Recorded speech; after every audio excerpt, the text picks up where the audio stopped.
this book predicts the Quiet Revival. You know, the fact that there's a particular serious Catholic story to tell that's a big chunk of this kind of new kind of mood shift. And this is the book that explains that Catholic contribution to it, I think.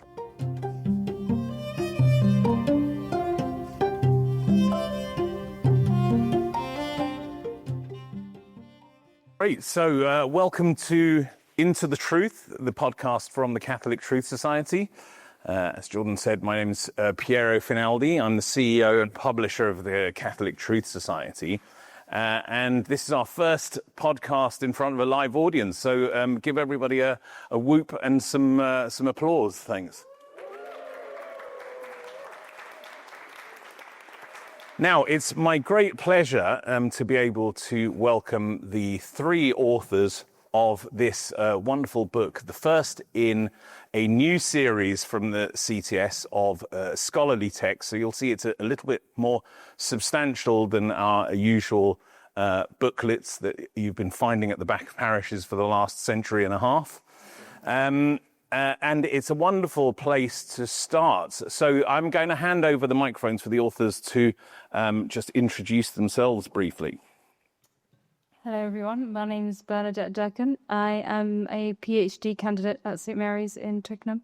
And my research is looking at university Catholics and how they're contributing to the church today. I'm Stephen Bullivant. I am Professor of Sociology and Theology at St Mary's University in Twickenham, and a very similar role that I won't give the very similar sounding title at the University of Notre Dame in Sydney, Australia. Hi, I'm Hannah Vaughan-Spruce. I'm the Executive Director of Global Mission at Divine Renovation, and we coach parishes around the world. So I wrote the chapter on parishes in the book and the one on young people. Brill. So the book we're talking about today is called After Secularisation, The Present and Future. I wanted to start with a question for you, Stephen. The Bible Society poll from Easter of this year caused a huge amount of interest. Lots of headlines from all over the place. I think Monsignor Armitage was talking about, he was interviewed by the Guardian, asking him, kind of what changed, what's he done differently. Now, your book of 2019, Mass Exodus, looked at Catholic disaffiliation. It came out in 2019, just before one of the greatest disaffiliation events, maybe in history. I don't know, you can tell us a bit more about the numbers there. So can you summarise what your findings were back then? And are you surprised to be telling such a different story in such a short time? Well, no is the short answer, because when I wrote Mass Exodus, so Mass Exodus is trying to tell the long story of Catholic decline, and it's trying to tell a complicated story as to kind of what had caused it. And there's various kind of candidates. One is it's all Vatican II's fault. The other is that it's not at all Vatican II's fault. And then there's a third story, which is kind of the story that mainstream social scientists and historians tell. And it doesn't kind of mention anything specifically Catholic at all. There's no kind of special Catholic story to tell. And the book Mass Exodus, looking at Britain and America, is trying to tell a more nuanced story about Catholic decline, I guess, across lots of measures, but the big measure being the proportion of people raised Catholic, who say they were raised Catholic, who no longer even tick a box. And that seems to be a kind of a real far distancing, because for a long time it was the case that people who didn't practice, didn't believe, would still tick the box, and there'd be a sense, well, once a Catholic, always a Catholic, and there's always this kind of cultural Catholicism that kind of keeps people in. Even if you're an atheist, you're a Catholic atheist, right? And that was probably true for a couple of generations. But then that weak but important, significant kind of sense of identity wanes, because the children, or at least the grandchildren of those people who'd been raised in a very rich Catholic culture, it doesn't mean anything to them. So they just take no religion, right? Now, at the same time as I was writing Mass Exodus, I was aware of various signs in the culture that were beginning to kind of shift. And in fact, this project, we got the money for in 2018, and 2019, it commenced when Mass Exodus came out. So like, that had already been in my idea. You know, I knew there was kind of signs of hope and growth and renewal happening under the surface of the statistics. And Quiet Revival, this book predicts the Quiet Revival. And specifically, I don't know who was at the Quiet Revival talk yesterday, but, you know, the fact that there's a particular serious Catholic story to tell that's a big chunk of this kind of new kind of mood shift. And this is the book that explains that Catholic contribution to it, I think. I'd like also just to sort of, you know, it happened in 2019 and then something happened in 2020. Could one of you say something about that? Because there's a table of numbers at the back of the book, and the number between sort of 2019 and 2021 is pretty kind of horrific. So can one of you maybe give us a little commentary on that? I can, but it probably affected you the most, but we might come back to that. Yeah, come back. Okay.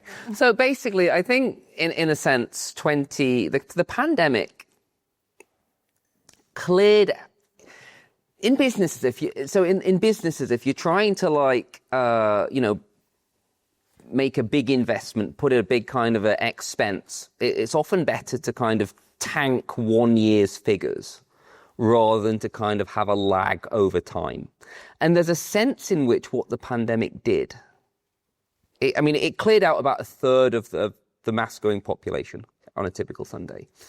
Now, that's not the kind of thing that anyone would have thought, oh, it'd be good if we did that. And then the numbers are only going to go up. But what it in fact did was it meant that, and there's not a nice way to put this, but it meant that a significant proportion of people who would stop going to Mass over the next 5 years, either through kind of getting too old, dying, just being in a pool of people who were not quite sure why they were going and, were probably at risk of drifting away and stopping going at some point in the next 5 years.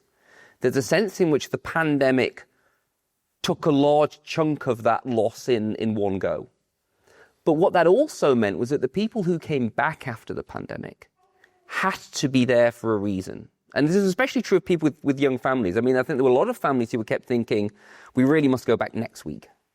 And then that, after a while, you sort of gave up that pretense. And it wasn't that anyone intended to stop going, but that actually the kind of people who did come back were the people who were there for a reason. And what that then meant was that, every year, any decent-sized parish has new people coming in and some people going away. And for a very long time, over the course of over the whole country, the new people coming in has been outweighed by the old people drifting away or dying off or something. What's happened now is that it's not suddenly that the new growth isn't the new people still coming back after the pandemic. What it is that now the incomings are no longer being outweighed by the outgoings, and we're beginning to kind of grow again, albeit from a lower base than is one that you would have kind of wanted. Just to add one thing to that as well, I think the other thing that we saw in some of the parishes, and this is in the chapter of the book, is that there was an increased sense of engagement after the pandemic. So there was a couple of parishes who actually did a study of the level of engagement of their parishioners. So before 2020, one of them said it was something like 20% of their parishioners were engaged in some way. By 2023, that was 45%. But in other words, the people who are left, it actually increases the energy in the parish because the people who are there really want to be there. So that really changes the culture of the parish and the environment that's left there. Great. That leads me on to the next thing that I really wanted to talk about, because, in terms of numbers, in terms of kind of pure numbers rather than kind of percentages or comparatives, we are currently around, in terms of practicing Catholics, we're probably around 1% of the population. Would that be about right? Maybe a bit under that? Yeah, it's more than that, I think. Okay, a bit more than that. But still, a comparatively low percentage. But one of the expressions that kind of keeps reappearing in the book is that of the creative minorities. Now, I'd love this was an expression which I think didn't originate with him, but was beloved of the late Pope Benedict, who spoke about, that the church would become a kind of a minority that maybe was no longer even able to fill up and use those great buildings. Although it looks like we're using this one pretty well at the moment. Yeah. But so can you say something about that expression and about what it means in the context of this, the quiet revival? Well, I can. But the best example of this in action is the university chaplaincies that probably Bernard certainly is much better to talk on.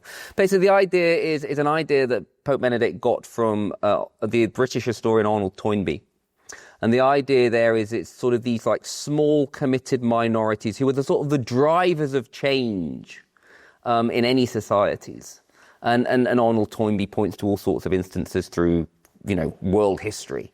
And Benedict's idea, which he worked out in various ways, but he began working out when he was a parish priest in the 1950s in Bavaria, which is not where we think of, that must have been a real kind of secularized area. He was really concerned about the way things were beginning to head. But the idea was that there'd be a period of secularization, and the people who'd be left had to be there for a reason, partly, or they wouldn't be left, right? And so what that means is that you get this kind of committed band, and actually they're the kind of groups that start to have more buy-in, have more kind of energy, have more commitment, but also then start to attract other people. And as I say, the best place to look for this really on the ground is universities. So how do we as a church, how do the people that are left make sense of, why they're there? So, yeah, university chaplaincies are a great example of that, because students are away from home for the first time. They could be getting up to anything in the world, and yet they're choosing to come to Mass, choosing to affiliate with Catholicism, choosing to do, seemingly countercultural things. And, to even, I think, to the surprise of themselves sometimes, not expecting to be there, but actually they find either kind of like a lukewarm childhood faith has been reignited, or they've discovered God for the first time through, the influence of some significant peers. And, this is the people that are left. Yeah, so let's talk a little bit about the experience there in the university chaplaincies. I mean, I had a personal experience recently where I went to speak to together with my wife to a group in the University of Kent about marriage and vocation, and I was really kind of shocked by a couple of things. I mean, firstly, it was a sort of Tuesday evening. They had about over 50 students at Mass. The other thing that kind of shocked me was that of the group there, I would say about 80% were male, which was extremely different from my experience at university in the 90s.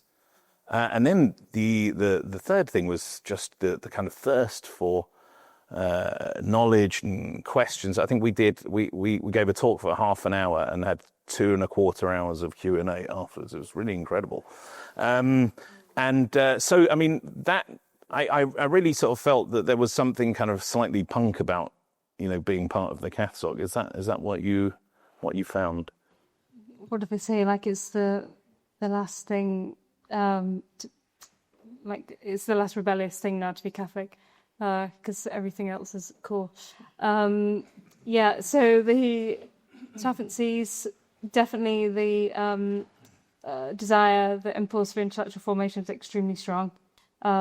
They want to be convinced that if they are going to give their lives to something, that firstly it makes sense, and that there are going to be other people supporting them, And especially if, people like you are going along and giving real testimonies about how this actually is lived, as opposed to kind of textbook examples of people that maybe, seem quite distant from them, that they can't necessarily have a direct conversation with, in this life at least. They it's something they can touch. It's very rare to them. Throughout my fieldwork, so I visited 3 different groups and found the gender balance was about half and half. But I think I'm really intrigued by this kind of, I don't call it the male turn towards young men. Just, their interest is peaking. So I think we're going to need more research there to kind of either confirm or, challenge the Bible Society's results. Yeah, does anyone else want to comment on that? Is the future of Catholicism young and male? Okay, come on. Right. As being the main. There you go.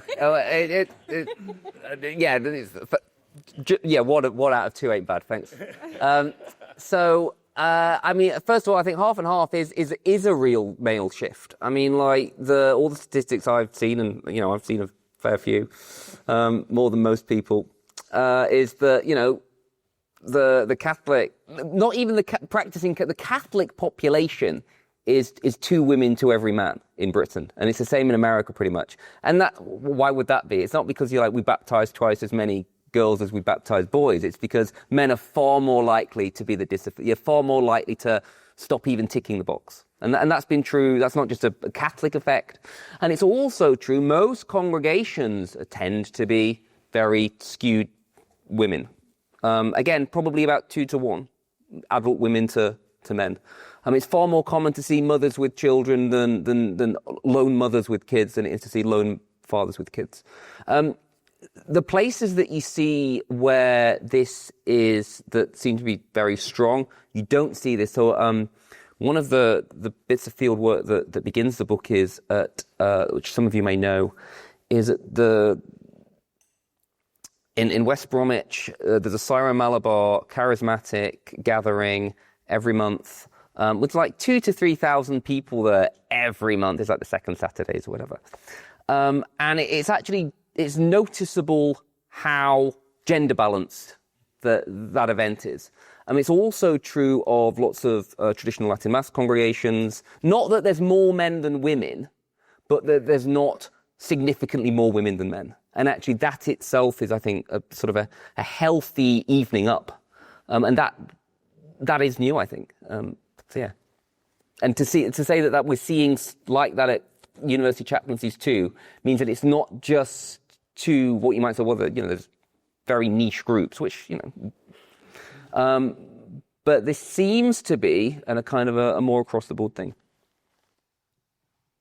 Yeah, I think the other thing just around this creative minorities idea is just remembering the kind of figures in society at large, are enormous. Like when you think of that the population of, I think it's 16 to 29-year-olds, like 70% of them describe themselves as having no religion, the nuns, the NONES type of nuns.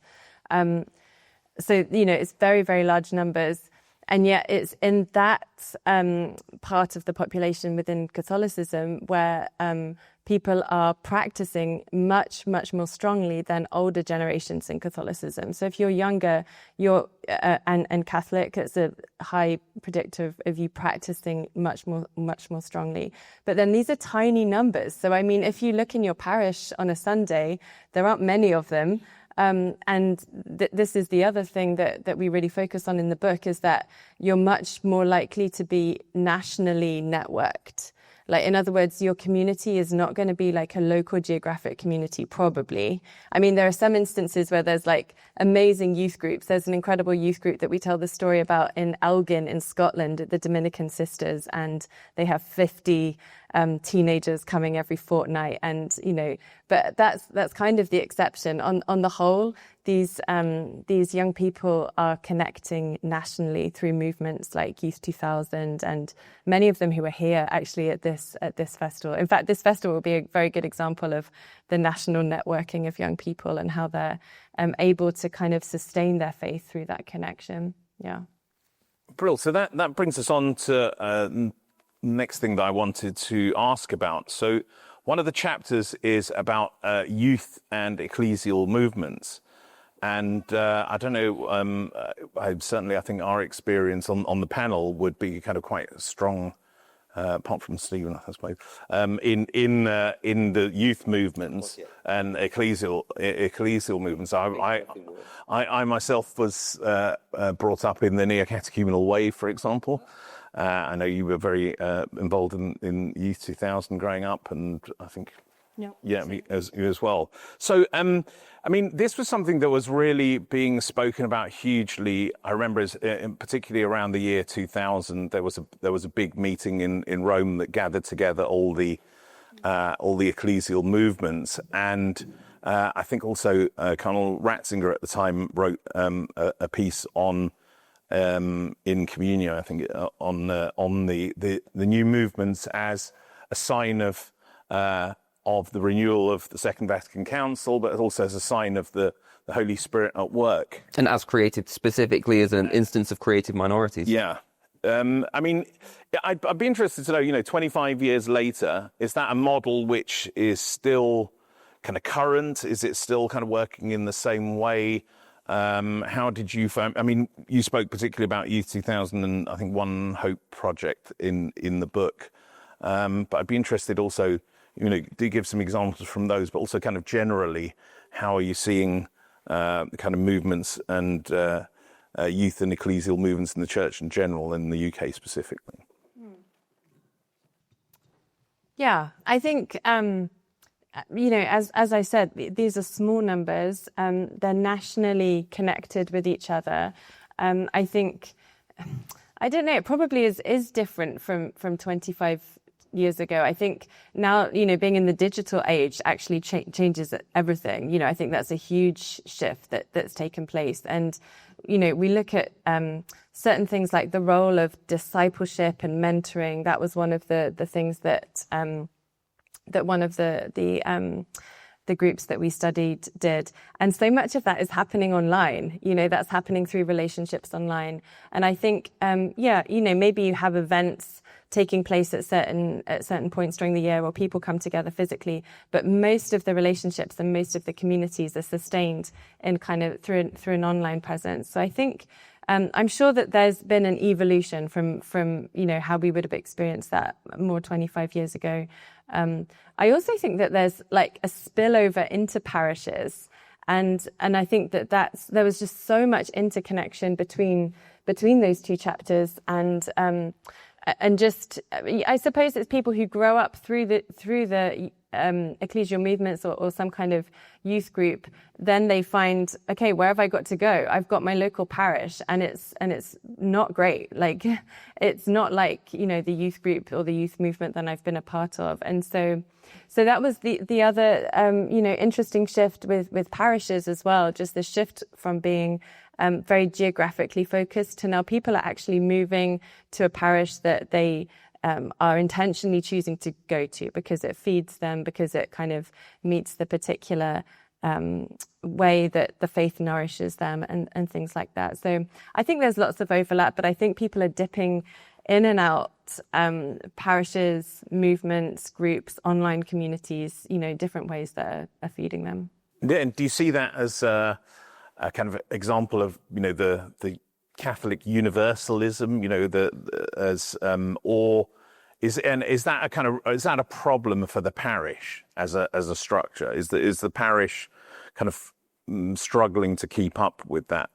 I'll say maybe one thing on that. So the other shift we talked about in the parish section is, because I think in the past, the role of the parish was very clear. It was like, it's kind of providing a kind of a generalist sacramental provision across a geographic area, and people come to it, and it's almost like a chaplaincy to serve their spiritual needs. They don't necessarily have community life there. They come in and they're serviced, and then they go away and they live their lives, and that kind of works in a nominally kind of Christian culture. But when we're in a much more secular culture that we're in now, people want something different from their parish, especially if they're still there after COVID, and they actually, have strong faith. They want some kind of community. And so one of the shifts that we talk about in the book that we're beginning to see is just that different parishes would actually discern, what are the needs of this particular neighbourhood, or what's our particular vision for this parish. So we just give different examples. I think St. Patrick's in Soho is a brilliant example of how, they have a real charism for serving of the homeless in that area. We use another example in London, St. Bede's in Clapham Park, who have, young adults travelling from all over the place to attend the Latin Mass there. And then there's churches and parishes in other parts of the country as well who are seeing, other things that are saying, this is a particular need of our parish, and we're not just going to be the same as the parish next door. So I feel like that's a slight shift as well. People are travelling further. We had there's a lovely story of a young man in his 20s, lived in London. He was brought up as an atheist, a very aggressive atheist. His mother was on the board of atheism, and he ends up in Barcelona. He has this incredible conversion experience at the Sagrada Familia Cathedral, just literally touring the cathedral, and he has this profound realization that all this is real, God is real. And he is in touch with a friend of his when he comes back who's Catholic. His friend invites him to his parish. This parish is 2 hours away, and this guy travels 2 hours every week to come to this parish. He does Alpha at the parish, and then he's baptized, confirmed. He now goes to a parish closer to him. But it's that kind of thing. It's like you'll go with your friends and your community and the people that you know, and you'll travel if you need to. Yeah. So, staying on the theme of the parish, one of the things that you speak about and you mention in the book is the sort of famous tripod or triad of parish, family, and school. And I think already, a number of years ago, we were seeing that this triad was not really having the kind of effect that people were hoping. I mean, it was clear that kind of Catholic schools in particular weren't really producing practicing Catholics as such. I always felt that the parish family school triad had ended up being a kind of Mexican standoff where everybody kind of pointed at each other and said, "Oh, I thought you were supposed to be passing on the faith to the children." And the other one saying, "Oh no, I thought it was you." And so I think it's worth saying something about that, and what's kind of happening to that triad, or what's happened to it, and which bit is the one that we kind of really need to concentrate on, or is it rescuable? Well, I can have a go. I think that was in your intro, wasn't it? It was a long time since I wrote it. Oh, don't worry. No, I mean, I think one of the difficulties that we have is, and this is we're kind of 50, 60 years into quite serious secularisation, right? As a country, it's not just a Catholic thing, but there's a Catholic version. It's a particular Catholic version of it. And what you get at the end of 50, 60 years is that there's a lot less practicing Catholics going round, essentially. And that means there's a lot less practicing Catholics in any Catholic school. There's a lot less practicing Catholic teachers in any Catholic school. There's a lot less practicing Catholics raising kids. And that then has this big kind of knock-on effect. So there's a sense in which those three things have probably all fallen together. Possibly some of them in like different, there might be a time lag on some of it. But it's either a positive feedback loop or it's a negative feedback loop. And once a negative feedback loop kind of kicks in, then it's very hard to kind of intervene. And I think this particularly happens with sacramental preparation. Remember, you wrote a great book for CTS, I think, on confirmation. And the difficulty you have in sacramental prep with kids or with schools is because, well, they're not getting it in the home, and that's because the parents didn't have it. Well, where do you intervene in the cycle? Do you intervene with the parents? Do you intervene with the kids? Do you try and do both together, which seems to be the new sort of model? And there's no sort of easy fix once you get into the cycle. What probably happens is, which is, I think, actually the big picture of this book and the Quiet Revival, is that there comes a point in secularization when you kind of get everything that's going to secularize is kind of secularized about as much as it will. Secularization is a process. It doesn't realistically get down to zero. It can't. I mean, you see these if present trends continue kind of thing. It's nonsense. I mean, if present trends continue, the last Catholic in Britain will be gone by 2062. Well, some of us will still be here, right? You'd think, wouldn't you, right? And there's always new Catholics coming in from elsewhere in the world. So it may get to a pretty low base, but it's never going to get to zero. Plus, there's that dynamic of the people who are left after 60 years of secularization have to be there for a reason, and that's a very different dynamic. So you get to a certain point, which is precisely why we call the book After Secularization, when you kind of get as far down as you're going to go. And some of these signs, and there's more signs since we finished the book manuscript, then we had a fair few. That's why we wrote the book manuscript. But the Quiet Revival reinforces everything we say and makes it sound even bigger than I'd be comfortable saying that is clearly the case. But it looks like maybe that kind of has hit, I mean, rock bottom, but also firm foundation might be the better way to phrase that. Hits, rock is actually quite a positive metaphor in the Christian tradition, right? Isn't it?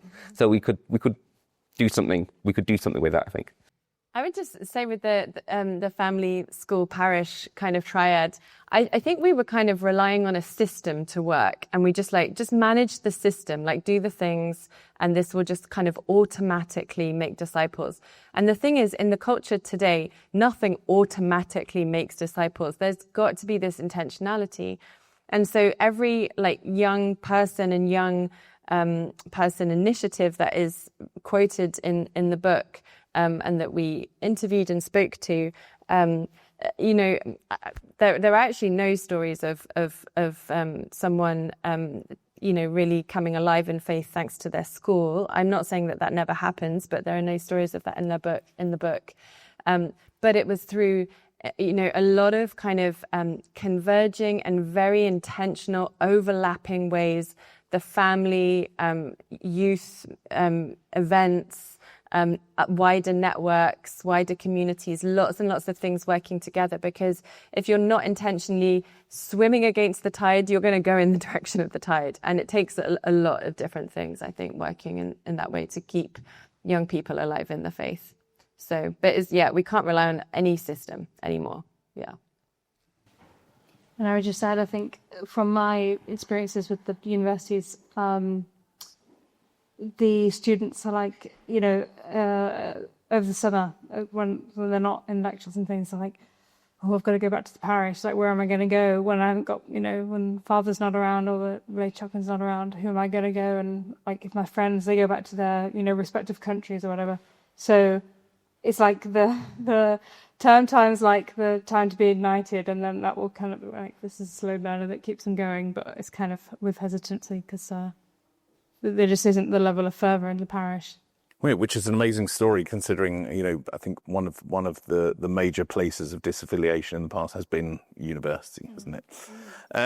So one of the chapters in the book is about immigration, and I think that's had a huge, maybe a disproportionate kind of effect in the UK over the years. I mean, I myself am the child of Polish and Italian immigrants, both communities that have had a significant impact on Catholicism in the UK. But I would say that not many of the second generation, so, both the Poles and the Italians were very strong in their kind of national chaplaincies. And I've often said that, in a sense, for the children of those people, if they didn't kind of integrate into the wider national church, they would often just not go at all. So I mean, now we have the Ukrainian diaspora and the South Indian diaspora in particular that are kind of very sort of, the numbers are quite significant there. I'd be really interested to hear what the numbers say about these kind of immigrant churches, and what is and has been their effect on the UK church, kind of as such, as part of the wider UK church. Yeah, I mean, yeah, that's me. Well, yeah.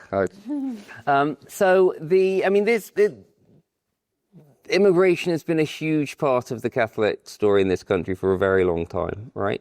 And even as we've been declining every year for the past 50, 60 years, and we've actually laid it out, And the thing about the decline is that it's only, in any one parish, it's only a little bit every year. So it never feels catastrophic year on year. It's But once you do that every year for 50 years, then it's pretty catastrophic. But we've had a lot of immigration in all those years, right? And we've still had the decline. We've now seemed to reach this point, as I say, where the immigration plus the other effects that we're talking about aren't being outweighed. There's also, we think of the Ukrainians and we think of I think now in the Catholics, we're very aware of the Indian Catholics. I mean, I think the wider world the wider country is astonished to find that there's any Christians in India at all, let alone that they're Catholic. But it's also Nigerians, it's also Filipinos, it's also actually a large proportion of the world. I mean, my kids' old Catholic primary school was like the United Nations, and that's true of so many parishes. There might be well over 100 kind of country of origins in a big parish. And the trouble that this country has had is that we're very good at integrating immigrants into being British and British people, and British people have not been going to church much for the past 50, 60 years. And parishes are very good at integrating all sorts of, people from all over the world into the way that we do things, which is kind of the Anglo-Irish parish, right? And that's fine-ish when the Anglo-Irish parish is strong.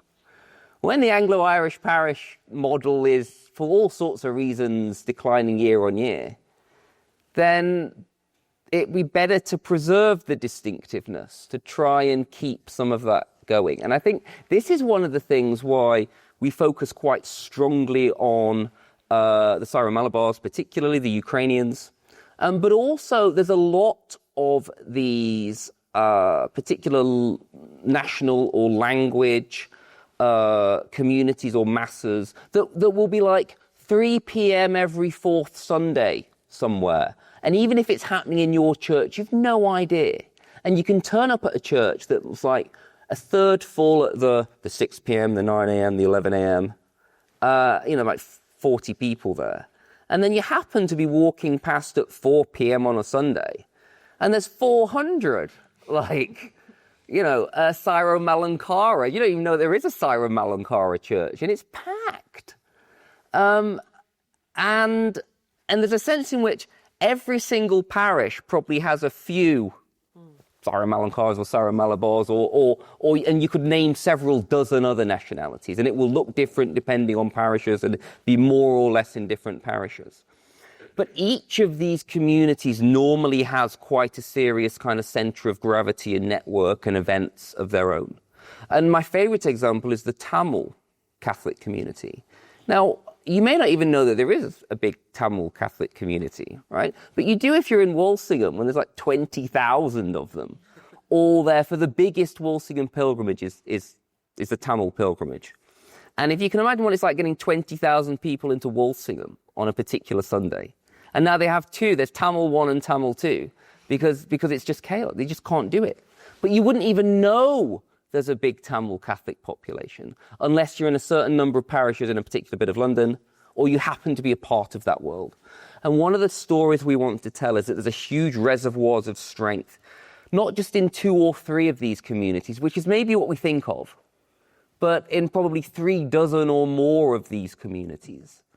And it's very difficult for any of these to kind of build the kind of infrastructure and networks and social capital and all sorts of things to really flourish, partly because I don't think our bishops have necessarily been as generous as they might with the surplus churches and spaces that we have in many places to give to niche liturgical communities. And the ordinariate would be another one. Some traditional Latin Mass congregations in certain dioceses, there has been a lot more of, we'll give a church with a sort of a seven-figure repair budget and a two-figure Sunday congregation. We'll let them sort it out, and that's fine. But there's a lot more that could be done giving a church to the Syro-Malabars or to the Ordinariate. And if they can't make it work, well, let's give it to Wetherspoons or whatever. I think the trouble is that no bishop and no parish priest wants to lose these people because they're their best people. If you're a parish priest, you don't want the 30 Syro-Malabar, core people who are your altar servers and the people who really chip in and that. You don't want them to have you kind of do, but your parish would be the poorer for them having their own Syro-Malabar cabana in a more convenient place and to allow them to flourish as they're meant to, particularly in Eastern Catholic Church. And you could say that of lots of different communities. And that's the kind of tragedy that we're in at the minute. The greater churches benefited from allowing these niche communities to, what I call the sort of the liturgical long tail, these kind of more niche communities to flourish, because this then has a serious spillover effect in the next generation. We think, well, we don't want to silo-ize, we don't want to ghettoize these kind of communities. Well, actually, the Catholic Church in this country isn't big enough for any one of these communities just to kind of build its own para infrastructure. They're going to be going to Catholic schools. They're still going to be going to their home parishes. The vocations some will stay within their communities, but actually they're probably going to be bi-ritual priests serving the whole church. So the kind of the long game strategy, which is something we talk about a lot in the book, is actually to allow to this liturgical diversity, this kind of models of doing things diversity to flourish for the greater good. Thank you. So last question. We're in the very place where Cardinal Newman, St. John Henry Newman, preached his second spring sermon about 50 yards that way. And I suppose the question I'd like to end on is, are we witnessing a third spring? I think even just looking around us at this festival and in this place, I would say yes. I've just been filled with a lot of hope today for the church, the people who are here.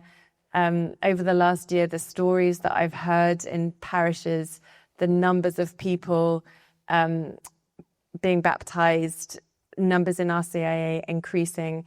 It's very small at the moment, but if it's an indication of something that's happening in the culture that people are responding to, and they're looking for something that's more stable, more real, more enduring than what they seem to be getting in the wider culture, I have great hope for what this could mean for the future, for the coming years. Yeah, the epilogue specifically talks about this, and we say we could have called this book Third Spring. Didn't want to tempt fate. But there's certainly... partly because I think, how many times has that been announced, right? But we do, play with this. But we also point out that Newman has this lovely thing about an English spring. How, yes, of course, being an English spring, there'll be, terrible rain, like this morning. There'll be terrible rain, like from Friday to Saturday morning. It's not all going to be plain sailing. And it won't. The reality is it's going to be uphill. It's going to be uphill for every family. It's going to be uphill for every parish. But it's beginning to feel that actually it's, the incline's fallen slightly. And I think that's, I think the danger of third spring language is that it kind of of obscures the task ahead, although actually I don't think anyone here is naive about the task ahead. I don't think anyone with eyes to see in the church is naive about the challenges, actually. So maybe we should have called it Third Spring.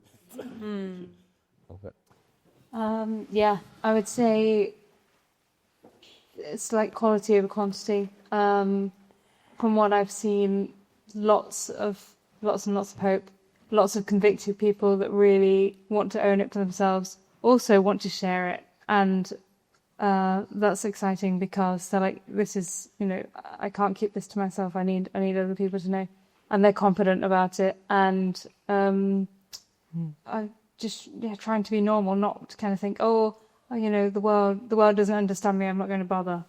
Well, how else will they find out? So, yeah, I think we don't want to be too complacent. I think it's the kind of danger of the Third Spring kind of label, but we just got to crack on, really. Great. Well, thank you so much to Hannah, to Stephen, and to Bernadette. Thank you for your work on this, and for telling us this good news story. I mean, we are, as Catholics, our job is to spread the good news. And once we've really got not only the good news of Jesus Christ, but we've got some good news about the church in our country to talk about. So, as you said, let's not be complacent, nose to the grindstone. Let's enjoy this weekend. And when we go out of this place, really spread the news of Christ to our brothers and sisters in the UK who need it so much. Thank you so much.